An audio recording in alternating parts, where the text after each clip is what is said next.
कहीं ऐसा तो नहीं कि मेरे पद, मेरी उपाधि, मेरे अस्तित्व और मेरे स्थान के समक्ष आपको स्वयं का स्थान अत्यंत हीन प्रतीत हो रहा है? मुझे लेकर तुम्हारे मन में सदैव एक भ्रम रहा है, जो आज भी है। कोई भ्रम नहीं है मुझे। जो सत्य है वो मेरे समक्ष है और उसे भली भांति समझ रहा हूं मैं। आप मुझे सूर्य मंडल में स्थान नहीं देना चाहते क्योंकि मेरे पद के समक्ष आपको स्वयं अपने पद की हीनता का भय है।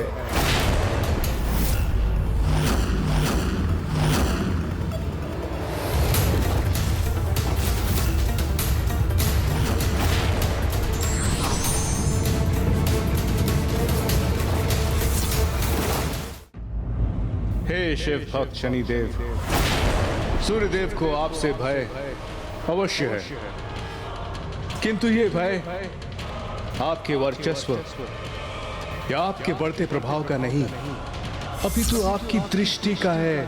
अपने सूर्यमंडल के ग्रहों की सुरक्षा के अतिरिक्त उन्हें आपको लेकर और कोई चिंता अथवा शंका नहीं है। बिना सोच विचार किए, बिना बात की संपूर्णता को समझे तो हमारे शिष्य असुरों की प्रतिक्रिया व्यक्त करते हैं, किंतु आपको यह शोभा नहीं देता शनिदेव। आपको लेके हमारी शंका है कि हम में से यदि कोई एक भूल से आपकी दृष्टि में आ गया तो उसका सर्वनाश हो जाएगा, और इसी भय से आतंकित होकर सूर्यमंडल के सभी ग्रह अपने दायित्व को निर्वाह करने में असमर्थ हो जाएंगे। हमारे आशय का अनुचित अर्थ मत निकालिए। स्वयं महादेव ने आपको ये उपाधि प्रदान की है, तो हम उसे कैसे अस्वीकार कर सकते हैं? किंतु उसके पूर्व हमें आपसे सिर्फ इतना आश्वासन चाहिए कि आपकी दृष्टि से किसी को कोई हानि नहीं होगी। बस इतना ही चाहिए हमें। कदाचित इस बार मैंने सूर्यदेव को समझने में भूल कर दी। मात्र एक आश्वासन, फिर सौर्यमंडल में आपका स्वागत है। उचित है, मैं आप सबको वचन देता हूं कि आप सब पर मेरी दृष्टि का प्रभाव तब तक नहीं पड़ेगा जब तक आपके कर्म मुझे ऐसा करने पर विवश न कर दें। आपका सूर्यमंडल में स्वागत है शनिदेव।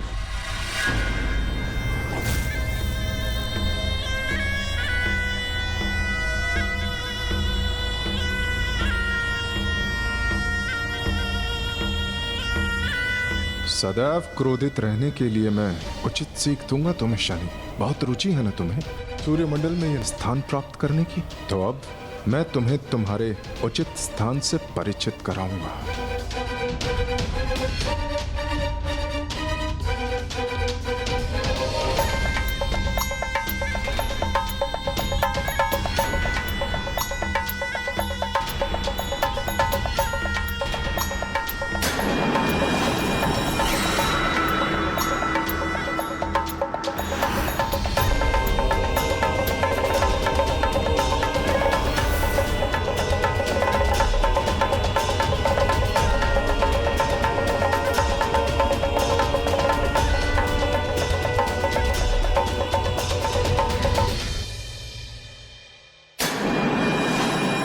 रजत सिंहासन चंद्रदेव का है।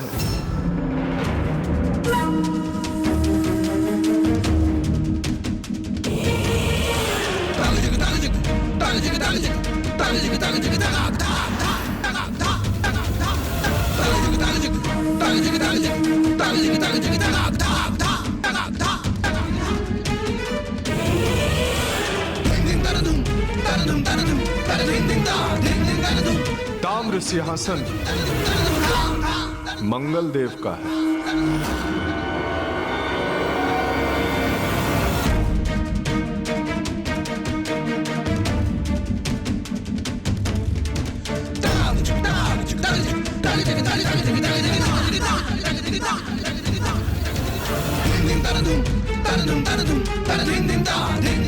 यहाँ बुद्ध विराजमान होते हैं।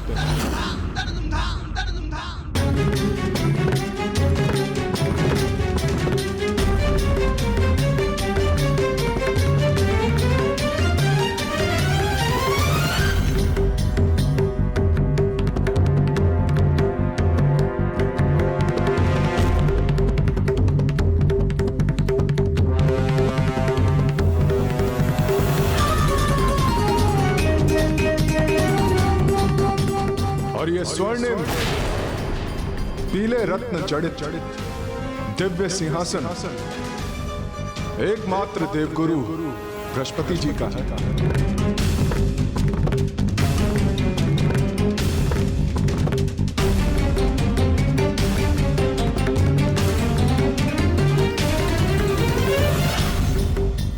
तो फिर ये तीनों सिंहासन दैत्य गुरु शुक्राचार्य, राहु और केतु के होंगे। उचित कहा तुमने।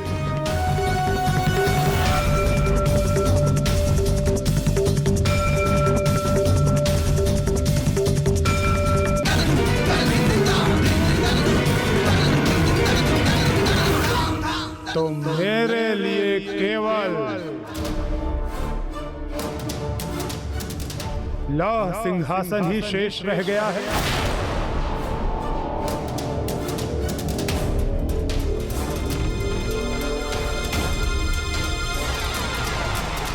आपकी सभा के सभी दिव्य प्रकाश से सुशोभित सिंहासनों के मध्य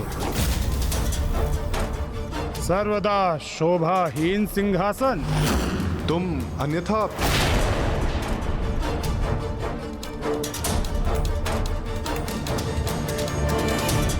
कोई स्पष्टीकरण नहीं चाहिए आपसे सूर्यदेव। मैं तो स्वयं इस ग्लानि में डूब गया था कि मैंने आपको समझने में त्रुटि कर दी, किंतु नहीं, मैंने आपको सही समझा था।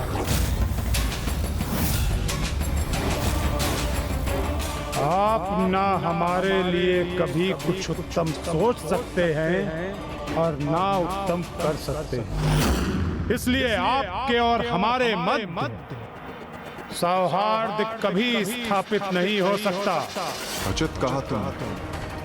जिस प्रकार तुम्हारे मन में मेरे लिए कभी सम्मान उत्पन्न नहीं हो सकता, उसी प्रकार मैं भी कभी तुम्हें वो स्नेह नहीं दे पाऊंगा।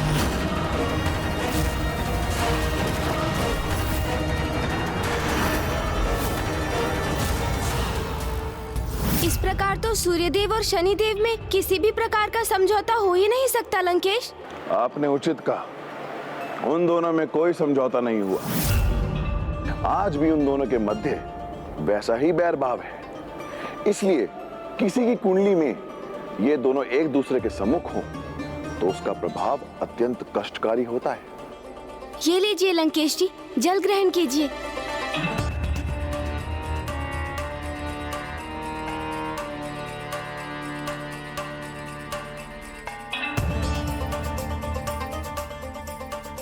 क्या शनिदेव ने उस लौह सिंहासन के साथ उस सूर्यमंडल गृह सभा में अपना स्थान स्वीकार कर लिया लंकेश? हाँ, देवगुरु बृहस्पति के समझाने पर उन्होंने सिंहासन पर आसीन होना स्वीकार किया। अब यदि लौह ही एकमात्र धातु शेष है मेरे लिए, तो मैं इस लौह को भी इस सभा में प्रकाशित सभी दिव्य धातुओं से अधिक महत्वपूर्ण बना लूंगा।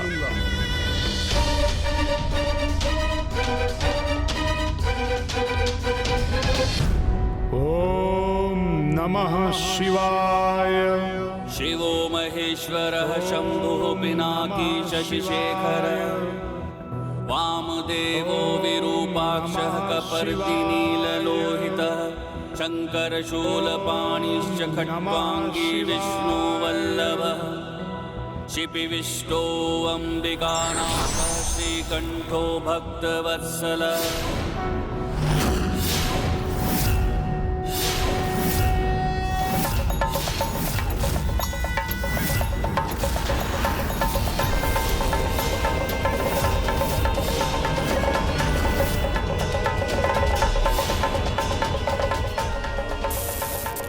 और इस प्रकार कर्मफल दाता के रूप में शनि देव ने अपना दायित्व संभाल लिया।